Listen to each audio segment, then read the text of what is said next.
Am I the asshole for exposing my family member's lifestyle to my grandparents?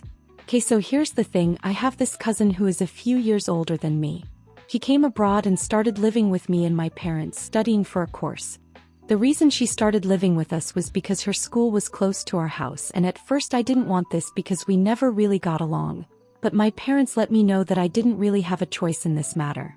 Anyways, as she started living with us, I noticed her lifestyle was very different from mine. I would be working back-to-back shifts while she would be partying or resting in our guest room on her phone all day.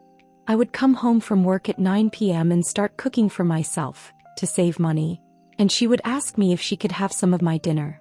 And I know I might sound selfish for saying this, but it bothered me so much. I would think you were home all day and you didn't even get up to make yourself dinner.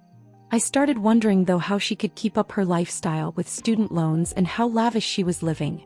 I mean, she would go to expensive restaurants right across the street from my work and brag about it to me many times, at least 3 or 4 times in a week. When they were restaurants I had never even been to because I could not afford to. One day I found out through a family member that it had been my grandparents giving her money this entire time. Why, you ask? Because she had been telling them that she had no money and that she was starving, or needed money for school, or basic expenses. Basically, she had been lying this entire time. And it bothered me so much because here are my grandparents, who, believing that she is asking this money out of actually need, are giving it to her, and she is just living this lavish lifestyle. It bothered me so much because I was there working and I never asked help from my grandparents because I knew they didn't have much to give. One time my grandpa had this injury but did not have enough money to get this cream for it, and it broke my heart. And so to know that she was doing this to them made me angry.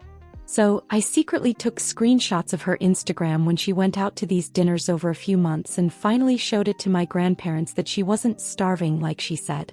Or the fact that she was constantly partying. To show them what their money was going to, as she had no job. They ended up cutting off a lot of her money that they were sending her, and she made it this big deal. She called me fake and said that I betrayed her. I honestly don't have any regrets, but I am still wondering, am I the asshole?